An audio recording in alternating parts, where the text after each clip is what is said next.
ನನ್ನ ಅಪ್ಪನ ಫ್ರೆಂಡ್ ಸತ್ತೋಗಿದ್ರು. ಅವನ ಹೆಂಡತಿ ತುಂಬ ಅನಾರೋಗ್ಯವಾಗಿದ್ಲು. ಮತ್ತು ಅವರಿಗೆ ಕ್ಯಾನ್ಸರ್ ಕೂಡ ಇತ್ತು. ನನ್ನ ಅಪ್ಪ ಅವರ ಜೊತೆ ಮತ್ತೊಂದು ಮದುವೆ ಮಾಡ್ಕೊಂಡಿದ್ರು. ಅವ್ರಿಗೆ 14 ವರ್ಷದ ಮಗಳಿದ್ಲು. ಆ ಹುಡುಗಿ ನೋಡಿದ್ರೆ ನಮ್ಮೆಲ್ಲರಿಗೂ ದ್ವೇಷ ಇತ್ತು. ಅಪ್ಪನ ಮತ್ತೊಂದು ಹೆಂಡತಿ ಸತ್ತೋದ್ಲು. ಆ ಹುಡುಗಿ ಅನಾಥ ಆಗಿದ್ಲು. ಅಮ್ಮ ಇದೇ ದ್ವೇಷದಿಂದ ಅವಳನ್ನು ಮನೆ ಕೆಲಸದವಳಾಗಿ ಮಡಗಿದ್ರು. ಅಮ್ಮ ಅವಳಿಗೆ ಹಳೆ ಬಟ್ಟೆ, ಹಳಸೋಗಿರೋ ಅನ್ನ ಕೊಡ್ತಾಯಿದ್ರು. ನಾವು ಹೀಗೆ ದೊಡ್ಡವರಾದ್ವಿ. ಅವಳು ನಮ್ಮೊಟ್ಟಿಗೆ ದೊಡ್ಡವಳಾದ್ಲು. ಆದರೆ ಅವಳು ತುಂಬ ಸುಂದರವಾಗಿದ್ಲು ನೋಡಲು. ನನಗೂ ಅಮ್ಮನಿಗೆ ಅವಳು ಚಂದ ನೋಡಿ ತುಂಬ ಜಲಸಾಗ್ತಾಯಿತ್ತು. ಒಂದು ದಿನ ಬೇಕು ಅಂತ ಅಮ್ಮ ಕುದೀತಾ ಇರೋ ನೀರನ್ನು ಮುಖಕ್ಕೆ ಎರಚಿದರು. ಅವಳು ನೋವಿನಿಂದ ಸಂತೋಷ ಪಡುತ್ತಿದ್ದರು. ಅವಳು ಓಡಿ ಹೋಗಿ ದೇವರ ಹತ್ರ ಪ್ರಾರ್ಥನೆ ಮಾಡ್ಕೊಂಡು ಅಳ್ತಾ ಕೂತಿದ್ಲು. ಮತ್ತು ಅಪ್ಪ ಒಳಗಡೆ ಬರೋದನ್ನು ನೋಡಿ ನಾವು ನಗಾಡ್ಕೊಂಡು ಕೂತಿದ್ದವರ ಮುಖವು ತುಂಬ ಶಾಕಾಗಿ ನಿಂತಿತ್ತು. ಯಾಕೆಂದರೆ ಅಪ್ಪನ ಕತ್ತಿನಲ್ಲಿ ಆ ಹೂವಿನ ಮಾಲೆಯನ್ನು ನೋಡಿ, ಇಂತಹ ಮಾಲೆ ನಾವು ಮದುವೆಯ ಗಂಡಿನ ಹತ್ರ ನಾವು ನೋಡೋದು, ಅಂಥದ್ರಲ್ಲಿ ಅಪ್ಪನ ಹತ್ರ ಹೇಗೆ ತಿಳ್ಕೊಳ್ಳಲು ಎದ್ದು ನಿಂತವು. ಆಗ ನನ್ನ ಚಿಕ್ಕ ತಮ್ಮ ಅಪ್ಪನ ಹತ್ರ ಹೋಗಿ, ಅಪ್ಪ ಈ ಮಾಲೆಯನ್ನು ಯಾಕೆ ಹಾಕ್ಕೊಂಡಿದ್ದೀರಿ, ಯಾರು ಹಾಕಿದ್ದು ಅಂತ ಪ್ರಶ್ನೆ ಕೇಳ್ತಾ ಇರುವಾಗ ಅಪ್ಪ ಹೇಳಿದ್ರು, ಮಗನೇ, ನಾನು ಇದನ್ನು ನನ್ನ ಸತ್ತ ಫ್ರೆಂಡ್ನ ಕೊನೆ ಆಸೆಗೋಸ್ಕರ ಹಾಕ್ಕೊಂಡಿದ್ದೀನಿ. ಅಷ್ಟರಲ್ಲಿ ಇನ್ನೊಂದು ಹಾರ ಹಾಕ್ಕೊಂಡು ಹೆಂಗಸು ಬಂದ್ಲು. ಇದನ್ನು ನೋಡಿ, ಇದ್ಯಾವ ಫ್ರೆಂಡ್ ಸಾಯುವಾಗ ಅವಳ ಹೆಂಡತಿನ ನಿಮ್ಮ ತಲೆಗೆ ಹಾಕಿ ಹೋಗಿರೋದು? ಇದು ನಿಮ್ಮ ವಯಸ್ಸಾ ಮದುವೆ ಆಗೋದು? ಆಗ ಮದುವೆಗೆ ಆಗೋಕ್ಕಿಂತ ಮುಂಚೆ ವಯಸ್ಸು ಇಂಪಾರ್ಟೆಂಟ್ ಅಲ್ಲ. ಅಪ್ಪ ಆ ಹೆಂಗಸನ್ನು ಒಳಗೆ ಬರುವಂತೆ ಹೇಳಿದ್ರು. ಆಗ ಆ ಹೆಂಗಸಿನ ಜೊತೆ 14 ವರ್ಷದ ಹುಡುಗಿನ ಕರ್ಕೊಂಡು ಒಳಗಡೆ ಬಂದ್ಲು. ಹೆಂಗಸು ತಲೆ ಬಗ್ಗಿಸಿ ನಿಂತಿದ್ಲು. ಅಮ್ಮ ಕೇಳಿದ್ರು, ಇದು ಯಾರು ಮುಖೇಶ್? ಆಗ ಅಪ್ಪ ಹೇಳಿದ್ರು, ಇದು ನನ್ನ ಹೆಂಡತಿ. ಆಗ ಅಮ್ಮನ ಕೋಪ ನೆತ್ತಿಗೇರಿತ್ತು. ಹೇಳಲು, ಮುಖೇಶ್, ನೀವು ನನ್ನ ಜೊತೆ ಜೋಕ್ ಮಾಡ್ತಾ ಇಲ್ಲ ತಾನೇ? ನನಗೆ ನಿಜ ಹೇಳಿ. ಆಗ ನಿನಗೆ ಅನಿಸುತ್ತಾ ನಾನು ಹೀಗೆ ಬಂದು ನಿನ್ನ ಜೊತೆ ಜೋಕ್ ಮಾಡ್ತೀನಿ ಅಂತ? ನಾನು ಸ್ವಲ್ಪ ಹೊತ್ತು ಮುಂಚೆನೇ ದೇವಸ್ಥಾನದಲ್ಲಿ ಮದುವೆಯಾಗಿ ಬಂದಿದ್ದು. ಅಪ್ಪ ಅಂತೂ ತುಂಬ ನಾರ್ಮಲ್ ಆಗಿ ಹೇಳ್ತಾಯಿದ್ರು. ಆದರೆ ಅಮ್ಮ ಅಂತೂ ನಿಂತ ಜಾಗದಲ್ಲೇ ನಿಂತಿರಲಿಲ್ಲ. ಹೇಳ್ತಾ ಇದ್ರು, ನಿಮಗೆ ನಾಚಿಕೆ ಆಗಲಲ್ವಾ ಈ ವಯಸ್ಸಿನಲ್ಲಿ ಇಂಥ ನೀಚ ಕೆಲಸ ಮಾಡೋಕ್ಕೆ? ನಿಮಗೆ ವಯಸ್ಸಿಗೆ ಬಂದ ಮಕ್ಕಳಿದ್ದಾರೆ, ಅವ್ರು ಏನು ಅಂದ್ಕೊಳ್ಳಲ್ಲ ನಿಮ್ಮ ಬಗ್ಗೆ. ನನ್ನ ಬಗ್ಗೆ ಯೋಚನೆ ಮಾಡಿಲ್ವ ಒಂದ್ಸಲನೂ? ಈ ಏರಿಯಾ ಮತ್ತು ಸಂಬಂಧಿಕರು ಏನೆಲ್ಲ ಮಾತಾಡ್ಕೊಳ್ಳಲ್ಲ? ನಾನು ಏನು ತಪ್ಪು ಮಾಡಿದ್ದೆ? ನಾನು ಯಾವುದ್ರಲ್ಲಿ ಕಮ್ಮಿ ಮಾಡಿದ್ದೆ ಹೇಳಿ? ನನ್ನ ಪ್ರೀತಿ ಮಾಡಿ ಪ್ರಾಮಾಣಿಕತೆಗೆ ನೀವು ಸರಿಯಾದ ಗಿಫ್ಟ್ ಕೊಟ್ಟಿದ್ದೀರಿ. ಇನ್ನೊಬ್ಳನ್ನ ಕರ್ಕೊಂಡು ಬಂದು ಅಮ್ಮ ಅಳುತ್ತಾ ಹೇಳ್ತಾಯಿದ್ರು. ಆಗ ಅಪ್ಪ ಅಮ್ಮನ ಕೈ ಗಟ್ಟಿಯಾಗಿ ಹಿಡಿದು, ಯಾವ ಅವಶ್ಯಕತೆಯೂ ಇಲ್ಲ ಈ ಥರ ಜಗಳ ಆಡೋಕ್ಕೆ. ನನ್ನ ಇಷ್ಟ, ನಾನು ಎಷ್ಟು ಬೇಕಾದರೂ ಮದುವೆ ಮಾಡ್ಕೋಬೋದು. ನಿನಗೆ ಈ ಥರ ಹೇಳೋದಕ್ಕೆ ಯಾವ ಅವಶ್ಯಕತೆಯೂ ಇಲ್ಲ, ಅಧಿಕಾರವೂ ಇಲ್ಲ. ನಾನು ನಿನಗೆ ಒಂದಕ್ಕೂ ಇದುವರೆಗೆ ಕಮ್ಮಿ ಮಾಡಿಲ್ಲ. ನಾನು 2ರಲ್ಲೂ 3 ಮದುವೆ ಆದರೂ ಮಾಡ್ಕೋಬೋದು. ನಿನ್ನ ಹಾಗೆ ನೋಡ್ಕೋತೀನಿ. ಮತ್ತು ನಿನಗೆ ಇಷ್ಟ ಅಧಿಕಾರ ಇಲ್ಲ ನನ್ನ ಹೆದರ್ಸೋಕ್ಕೆ. ಅಮ್ಮ ಇದನ್ನು ಕೇಳಿ ಇನ್ನೂ ಜೋರಾಗಿ ಕಿರುಚಾಡಲು ಸ್ಟಾರ್ಟ್ ಮಾಡಿದ್ರು. ಇಲ್ಲ ಮುಖೇಶ್, ನೀವಂಥ ಕೆಲಸ ಮಾಡಬಾರ್ದಿತ್ತು. ನೀನು ನನ್ನ ಪರ್ಮಿಷನ್ ಇಲ್ಲದೆ ಮದುವೆ ಆಗಿತ್ತು. ನಿಮಗೆ ಎಷ್ಟು ಧೈರ್ಯ ಅವಳನ್ನು ಇಲ್ಲಿ ಕರ್ಕೊಂಡು ಬರೋಕ್ಕೆ? ನಾನು ಅವಳನ್ನು ಇಲ್ಲಿ 1 ನಿಮಿಷನೂ ಸಹಿಸ್ಕೊಳ್ಳಲ್ಲ. ನೀನು ಈಗಲೇ ಇವಳನ್ನು ಇಲ್ಲಿಂದ ಕರ್ಕೊಂಡು ಹೋಗಿ. ಅಲ್ಲೇ ಬಿಡಿ, ಎಲ್ಲಿಂದ ಕರ್ಕೊಂಡು ಬಂದರೆ ಅಲ್ಲಿಂದ. ಅಮ್ಮನಿಗಂತೂ ಅವಳನ್ನು ಸಾಯಿಸೋಷ್ಟು ಕೋಪ ಬಂದಿತ್ತು. ಅಷ್ಟು ಹೇಳಿದ್ರು ಅವ್ರು ಅಲ್ಲೇ ನಿಂತಿದ್ರು. ಆಗ ಅಮ್ಮ ಅವಳಿಗೆ ಹೊಡೆಯಲು ಹೋದ್ಲು. ಆಗ ಅಪ್ಪ ಅವಳ ಮುಂದೆ ನಿಂತು, ರೀಟಾ, ಇದು ಮೊದಲನೇ ಮತ್ತು ಕೊನೆಯ ಸರಿ. ಇನ್ನೊಂದು ಸಲ ಈ ಪ್ರಯತ್ನ ಮಾಡಿದ್ರೆ ನಾನು ಅಷ್ಟೇ. ಇವಳಿಗೆ ಯಾರೂ ಇಲ್ಲ ಅನ್ಕೋಬೇಡಿ, ಇವಳಿಗೆ ಅವಳ ಗಂಡ ಇದ್ದಾನೆ. ನಿಮ್ಮದರಲ್ಲಿ ಯಾರಾದರೂ ಹೀಗೆ ಮಾಡಲು ಪ್ರಯತ್ನ ಪಟ್ಟರೆ ನನ್ನಷ್ಟು ಕ್ರೂರ ಯಾರೂ ಇರಲ್ಲ. ಮುಖೇಶ್, ನೀವು ನನ್ನ ಜೊತೆ ಅನ್ಯಾಯ ಮಾಡಿದ್ದು. ನಾನು ಈ ಅನ್ಯಾಯವನ್ನು ಸಹಿಸಲ್ಲ. ನೀವು ಈಗಲೇ ತೀರ್ಮಾನ ಮಾಡಬೇಕು. ಒಂದಾ ಅವಳನ್ನು ಕರ್ಕೊಂಡು ಹೋಗಿ ಬಿಟ್ಟು ಬರ್ತೀರಾ, ಅಥವಾ ನಾನು ಈ ಮನೆ ಬಿಟ್ಟು ಹೋಗ್ಲಾ? ನನಗೆ 1 ನಿಮಿಷನೂ ಅವಳ ಜೊತೆ ಇರೋದಕ್ಕಾಗಲ್ಲ.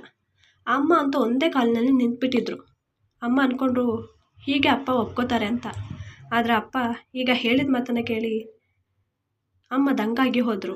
ಅಪ್ಪ ಹೇಳಿದ್ರು, ಏನಾಗಬೇಕಿತ್ತು ಅದು ಆಗೋಗಿದೆ. ಇವಳು ನನ್ನ ಹೆಂಡತಿ, ನಾನು ಅವಳನ್ನು ಬಿಡೋಕ್ಕಾಗಲ್ಲ. ನೀನು ನನ್ನ ಬಿಡೋದಕ್ಕೂ ಆಗಲ್ಲ. ನೀನು ಇದನ್ನು ಒಪ್ಕೊಂಡು ಜೀವನ ಮಾಡಿದ್ರೆ ಒಳ್ಳೆಯದು, ಇಲ್ಲಾಂದರೆ ನಿನ್ನಿಷ್ಟ. ನೀನು ಎಲ್ಲಿಗೆ ಬೇಕಾದರೂ ಹೋಗ್ಬೋದು. ಮತ್ತು ಇನ್ನೊಂದು ಮಾತು, ನಿನಗೆ ಮನೆ ಬಾಗಿಲು ಯಾವಾಗಲೂ ತೆರೆದಿರುತ್ತೆ. ನಡಿ ಶಾಂತಿ ಅಂತ ಅಪ್ಪ ಅಲ್ಲಿಂದ ಆ ಹೆಂಗಸನ್ನು ರೂಮಿಗೆ ಕರ್ಕೊಂಡು ಹೋದರು. ಇದನ್ನು ನೋಡಿ ನಾವೆಲ್ಲರೂ ದಂಗಾಗಿ ಹೋಗಿ ನಿಂತಿದ್ವಿ. ಅಮ್ಮ ಜೋರಾಗಳತ್ತಾ, ಇದೊಂದು ದಿನ ನೋಡೋ ಅವಸ್ಥೆ ಬಂತಲ್ಲ ನನಗೆ ಅಂತ ರೂಮಿಗೆ ಹೋಗಿ ಬಟ್ಟೆಯನ್ನು ತೆಗೆದು ಮಡಗ್ತಾ ಇದ್ಲು. ನಾನು ಅಮ್ಮನ ಹಿಂದೆನೇ ಹೋದೆ. ಅಮ್ಮ ಏನು ಮಾಡ್ತಾಯಿದ್ದೀಯಾ? ಅಮ್ಮ ಹೇಳಿದ್ರು, ನಾನು ಇಲ್ಲಿರಲ್ಲ 1 ನಿಮಿಷನೂ. ನಾನು ಕೇಳಿದೆ, ಅಮ್ಮ ನೀನೀಗ ಎಲ್ಲಿಗೆ ಅಂತ ಹೋಗ್ತೀಯಾ? ನಾನು ಎಲ್ಲಿಗಾದರೂ ಹೋಗ್ತೀನಿ, ಆದರೆ ನಾನು ಇಲ್ಲಿರಲ್ಲ. ನಾನಾಗ, ಅಮ್ಮ ನೀನು ಇಲ್ಲಿರಲ್ಲ ಅಂದರೆ ನಾನು ಇರಲ್ಲ, ನಮ್ಮನ್ನು ನಿಮ್ಮ ಜೊತೆ ಕರ್ಕೊಂಡು ಹೋಗು. ಅಮ್ಮ ಹೇಳಿದ್ರು, ನೀವು ನಿಮ್ಮ ಅಪ್ಪನ ಜೊತೆನೇ ಇರಿ. ಆಗ, ಇಲ್ಲ, ನಾವು ಅಪ್ಪನ ಜೊತೆ ಇರಲ್ಲ, ನಿನ್ನ ಜೊತೆನೇ ಇರ್ತೀವಿ. ಅಮ್ಮ ನಮ್ಮ ಬಟ್ಟೆಗಳನ್ನು ಪ್ಯಾಕ್ ಮಾಡಿದ್ಲು. ನಮ್ಮನ್ನು ಅಜ್ಜಿ ಮನೆಗೆ ಕರ್ಕೊಂಡು ಹೋದ್ಲು. ಅಲ್ಲಿ ಅಳುತ್ತಾ ಎಲ್ಲ ಅಜ್ಜಿ ಹತ್ರ ಹೇಳಿದ್ಲು. ಮತ್ತೊಂದು ದಿನ ಅಜ್ಜಿ ಅಪ್ಪನನ್ನು ಕಾಲ್ ಮಾಡಿ ಮನೆಗೆ ಕರೆದ್ರು. ಅಜ್ಜಿ ಅಪ್ಪ ಹತ್ರ, ನೀವೇನು ಮಾಡಿದ್ದೀರಾ ಅಳಿಯಂದರೆ? ನೀವು ಹೇಗೆ ಇನ್ನೊಬ್ಬ ಹೆಂಗಸನ್ನು ಮದುವೆ ಮಾಡ್ಕೊಂಡು ಕರ್ಕೊಂಡು ಬಂದ್ರಿ? ಅದು ನನ್ನ ಮಗಳಿದ್ದಾಗ. ನನ್ನ ಮಗಳಂತೂ ನಿಮಗೆ ಒಂದರಲ್ಲೂ ಕಮ್ಮಿ ಮಾಡಿಲ್ಲ. ನಿಮಗೆ ಮತ್ತೇನು ಬೇಕಿತ್ತು? ಅದು ಈ ವಯಸ್ಸಿನಲ್ಲಿ ಅದು ಮಗಳು ಮದುವೆ ಏಜ್ ತಲುಪೋ ಹಾಗಿದ್ದಾಳೆ. ಅಜ್ಜಿ ತುಂಬ ಕೋಪದಿಂದ ಮಾಡಿದ್ದು.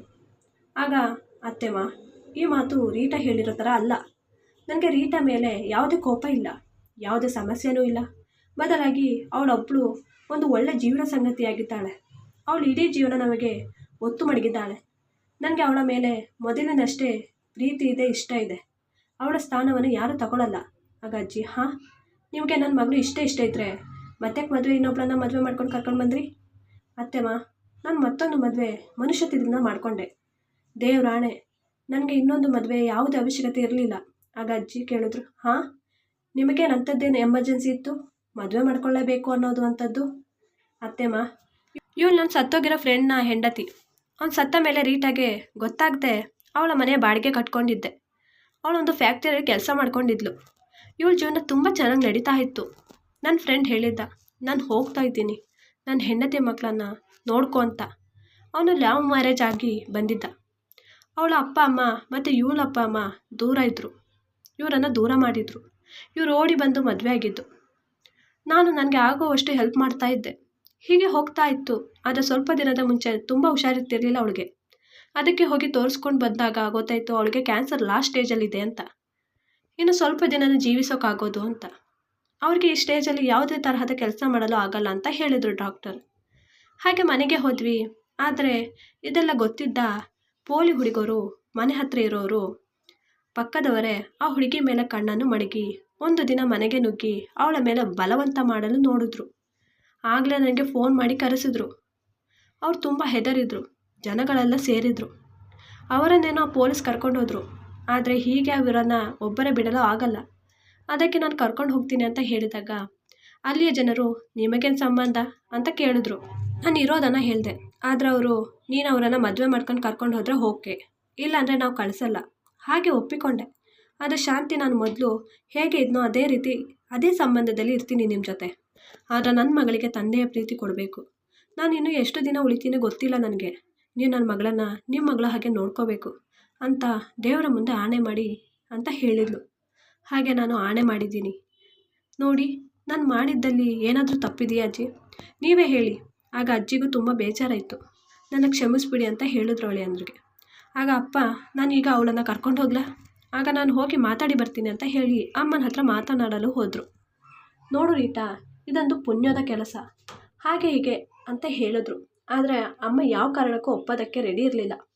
ಅಜ್ಜಿ ಅಪ್ಪನ ಹತ್ರ, ಅಳಿಯಂದರೆ ನೀವೀಗ ಹೋಗಿ 2-3 ದಿನದಲ್ಲಿ ಕಳಿಸಿಕೊಡ್ತೀನಿ ಅಂತ ಹೇಳಿ ಕಳಿಸಿದ್ರು. ಅಪ್ಪ ಹೋದರು. ಆದರೆ ಅಜ್ಜಿಯ ನಡವಳಿಕೆ ಅಮ್ಮನ ಜೊತೆ ತುಂಬ ಕೋಪವಾಗಿತ್ತು. ಅಮ್ಮನಿಗೆ ಈಗ ಅಲ್ಲಿ ಇರಲು ಇಷ್ಟ ಆಗ್ತಾ ಇರಲಿಲ್ಲ. ನಮಗೂ ಮನೆಗೆ ಆಗೋ ಆಸೆ ಆಗ್ತಾಯಿತ್ತು. ನಾವು ಮನೆಗೆ ಹೋದ್ವಿ.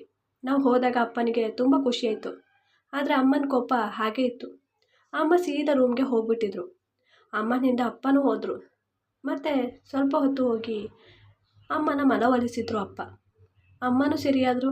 ಅಪ್ಪ ನಮ್ಮನ್ನು ಫ್ರೆಶ್ ಮಾಡಿಸಲು ಹೊರಗಡೆ ಕರ್ಕೊಂಡು ಹೋದರು. ಅವರಿಬ್ಬರನ್ನ ಮನೆಯಲ್ಲೇ ಇರಿಸಿದ್ರು. ಹೀಗೆ ನಡೀತಾ ಇತ್ತು. ಸ್ವಲ್ಪ ದಿನಗಳಲ್ಲಿ ಶಾಂತಿ ಆಂಟಿ ಸತ್ತು ಹೋದರು. ಈಗ ಆಂಟಿ ಮಗಳು ಕಾವ್ಯ ಒಬ್ಬಂಟಿ ಆಗಿದ್ಲು. ಈಗ ಅಪ್ಪ ಅವಳ ಜೊತೆನೇ ಇರ್ತಾಯಿತ್ತು. ಹಾಗೆ ಅಂತ್ಯ ಸಂಸ್ಕಾರ ಆಯಿತು.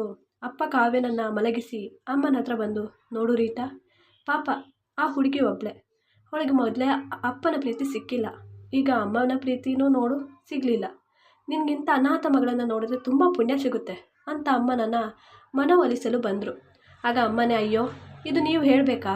ಅವಳನ್ನು ನನ್ನ ಮಗಳ ಥರ ನೋಡ್ಕೋತೀನಿ, ನನಗೆ ಕ್ಷಮಿಸ್ಬಿಡಿ. ನಾನು ಬೇರೆ ಹೆಣ್ಣನ್ನು ನಿಮ್ಮ ಜೊತೆ ನೋಡಿ ಹಾಗೆ ಮಾಡಿದ್ದು ಅಂತ ಹೇಳಿದ್ರು. ಅಪ್ಪನ ಜೊತೆಗೆ ನಾವು ಆಶ್ಚರ್ಯವಾಗಿ ನೋಡ್ತಿದ್ವಿ ಅಮ್ಮನನ್ನು. ಬೆಳಿಗ್ಗೆ ಅದು ಅಪ್ಪನ ಮುಂದೆ ಅಮ್ಮ ಅವಳಿಗೆ ತುಂಬ ಮುದ್ದು ಮಾಡ್ತಾಯಿದ್ರು. ಬಾಯಿಗೆ ಊಟ ಕೂಡ ಕೊಡ್ತಾಯಿದ್ರು. ಅಪ್ಪನಿಗೂ ತುಂಬ ಸಂತೋಷ ಇತ್ತು. ಅಪ್ಪ ನಮ್ಮೆಲ್ಲರನ್ನ ಕರ್ಕೊಂಡು ಹೋದರು ಶಾಲೆಗೆ. ವಾಪಸ್ ಬಂದಾಗ ಅಮ್ಮನ ಬಂದಾಗ ಗೊತ್ತಾಯಿತು ನನಗೆ. ಕಾವ್ಯನನ್ನು ಕರೆದು, ನೋಡು ಕಾವ್ಯ, ನನಗೆ ಕೆಲಸ ಮಾಡಿ ಮಾಡಿ ಸಾಕಾಗಿದೆ. ನೀನು ನನ್ನ ಮಗಳು ಅಲ್ವಾ, ನನಗೆ ನನ್ನ ಜೊತೆ ಸೇರಿ ಸ್ವಲ್ಪ ಹೆಲ್ಪ್ ಮಾಡ್ಬೋದು ಅಂತ ಹೇಳಿದ್ರು. ಆಗ ಕಾವ್ಯ, ಆಯ್ತಮ್ಮ, ನಾನು ಏನು ಬೇಕಾದರೂ ಮಾಡಿಕೊಡ್ತೀನಿ ನಿಮಗೆ, ಬರೀ ಹೇಳಿದ್ರು ಸಾಕಾಗಲ್ಲ, ಮಾಡಬೇಕು ಅಂತ ಹೇಳಿದ್ರು. ಹಾಂ ಬಿಡು, ನಿನಗೆಲ್ಲ ಹೇಳಿಕೊಟ್ಟು ನೀನು ಕಲಿತು ಮಾಡೋಷ್ಟರಲ್ಲಿ. ಆಗ, ಇಲ್ಲ, ನನ್ನ ಅಮ್ಮನಿಗೆ ಹುಷಾರಿಲ್ಲದಾಗ ಎಲ್ಲ ಮಾಡೋದನ್ನು ಕಲಿತಿದ್ದೆ ಅಂತ ಹೇಳಿದ್ಲು. ಅಮ್ಮನಿಗೆ ಇದೇ ಬೇಕಾದದ್ದು. ಹಾಗೆ ಅವಳನ್ನು ಎಲ್ಲ ಕೆಲಸಕ್ಕೆ ಬಿಟ್ಟಿದ್ರು ಮಾಡಲು. ಅಪ್ಪ ಬಂದಾಗ ಮಾತ್ರ ಏನೂ ಮಾಡಿಸ್ತಾ ಇರಲಿಲ್ಲ ಅವಳ ಕೈಯಲ್ಲಿ. ಅಪ್ಪನ ಒಳ ಚಿಂತೆ ಬಿಟ್ಟುಬಿಟ್ಟಿದ್ರು. ಹೀಗೆ ನಡೀತಾ ಇತ್ತು. ಒಂದಿನ ನನ್ನ ತಮ್ಮ ಅವಳಿಗೆ ಹೊಡೆದಾಗ ಅವಳು ನೋವಿನಿಂದ ನೋಡು ನನ್ನ ಅಪ್ಪನಿಗೆ ಹೇಳ್ತೀನಿ ಅಂತ ಹೇಳಿದ್ಲು.